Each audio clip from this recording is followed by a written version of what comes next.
तो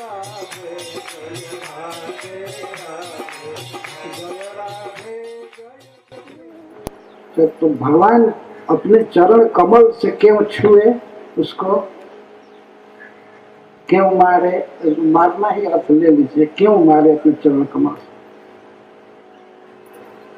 हरिश्री कहते हैं अनेक गोपाल विकीर्ण काष्ठ प्रहार वैफल्य अवेक्ष तत्व सनंद दुखा सहनम सवज्र पाद प्रहारम क्षम चितोधर। भगवान अच्युत ने देखा कि अनेक गोपाल बड़ी बड़ी लकड़ियों से मार रहे हैं उसको काष्ठ प्रहार से और नहीं छोड़ रहा है। तो भगवान ने सोचा कि अब किसी साधारण अस्त्र से नहीं छोड़ेगा, अतः हमें अपने वज्र युक्त चरण को ले जाकर के मारे। कितनी सुंदर उपेक्षा है। भगवान के चरण में वज्र का चिन्ह है। तो लकड़ियों के मारने से नहीं छोड़ रहा है तो अभी कैसे छोड़ेगा, इसलिए ले जाकर वज्र ही हम दिया। तो ठीक किया। क्षमम अचितो सवज्र पाद प्रहारम क्षमम अचितो आधार। क्या ये भगवान मन में नहीं सोचे होंगे? सही बात लिख रहे हैं। सवज्र चरण से छुए, इसका मतलब कि अनेक गोपाल वितीर्ण काष्ठ प्रहार वैफल्य अवेक्षित। भगवान ने देखा कि अनेक गोपालों का एक काष्ठ प्रहार विफल जा रहा है। अनेक तरह से अनेक गोपाल पीट रहे थे, उसको दाग रहे थे, नहीं छोड़ रहा था, इसलिए वज्र से छोड़ेगा। अतः वज्र युक्त चरण ले जाकर के मारे या सटाए और छोड़ दिए। एक और बात करते, अहि हपि पविना सुलभा हरे रजनी पूर्व मिहापि तथोचिता। भगवान ने विचार किया कि पूर्व काल में अहि को, वृत्रासुर को हरि ने, इंद्र ने वज्र से मारा था। ऐसे बारंबार वृत्रासुर को अहि कहा गया है भागवत में, मतलब सर्प।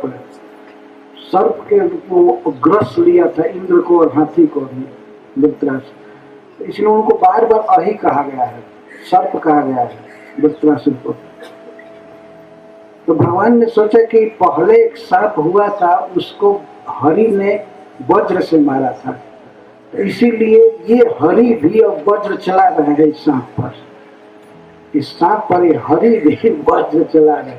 चरण में वज्र है, वज्र अंकुश ध्वज आदि का चिन्ह है भगवान के चरण में। इसलिए उस हरि ने वृत्रासुर का वध वज्र से किया था। तो अब ये हरि जो असली हरि है, ये भी अब इस सर्प को मारने के लिए वज्र चला रहे। अहि हति परिणा सुलभा हरे अजनी पूर्वम इहापि तथोचिता इति विचिंत हरिस्तम अहि द्रुतम पवि पदेन जघान की। क्या यही सोच करके भगवान पवि पदेन वज्र युक्त चरण से इस अजगर को मारे?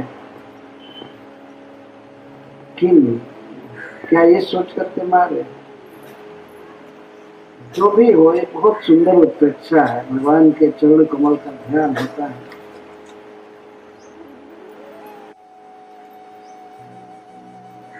भवति नो विश्वाधा जस्य कालत्रयेपि प्रभवति ईशा एवान्यस्य संजीवनाय इति विभुरवधार्य स्वात्त संजीवनार्थी सद अमृत घटमंग्रीम युक्तमस्मिन् जुजोज।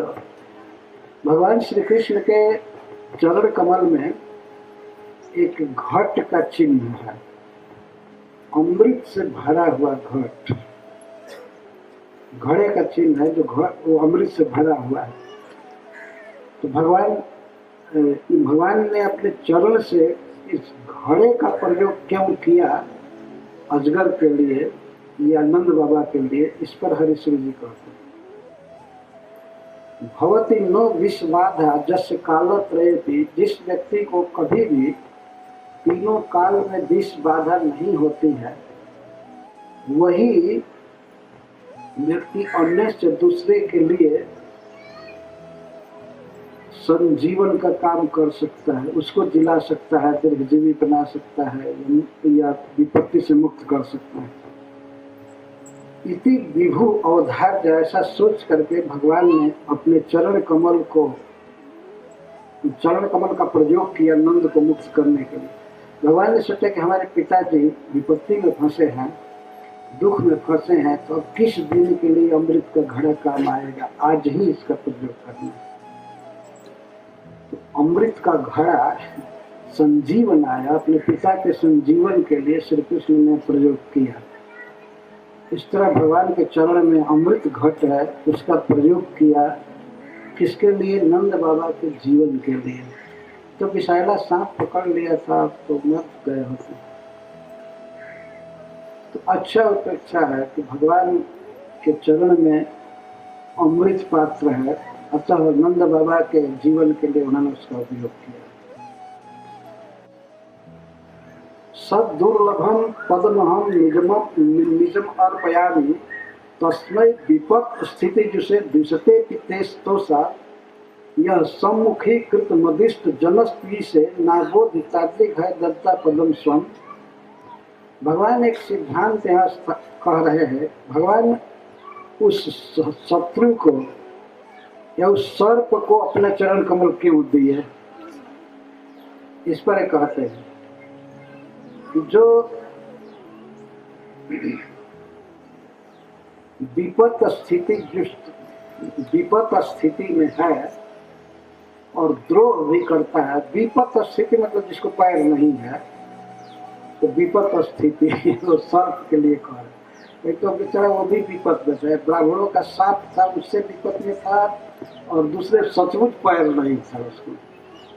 विपत विगत पथ, तो विपत में वो था और दुष्टता कर रहा था। नंद पकड़ा, लेकिन भगवान का सिद्धांत है कि जो उनके भक्तों के सम्मुख अपना मुख करता है, भक्त से प्रेम करता है, भक्त के सम्मुख होता है, तो कुछ भी हो, वो चाहे शत्रु हो, विपत स्थिति में हो, कुछ भी हो, उसको भगवान अपना चरण कमल देते हैं। किसी भक्त के सामने वो है तो नंद बाबा के सामने ही था, चरण ही पकड़ा था, विमुख नहीं था ना, सम्मुख था वो। तो किसी भक्त के सम्मुख कोई होता है तो उसका उद्धार भगवान करते हैं। ये तो साक्षात भगवान के पिता के सम्मुख था, तो क्यों नहीं भगवान अपना चरण देंगे। तो चरण ले जाकर के दिए, बहुत अच्छा किया। हरे कृष्णा कृष्ण कृष्ण हरे हरे, हरे राम राम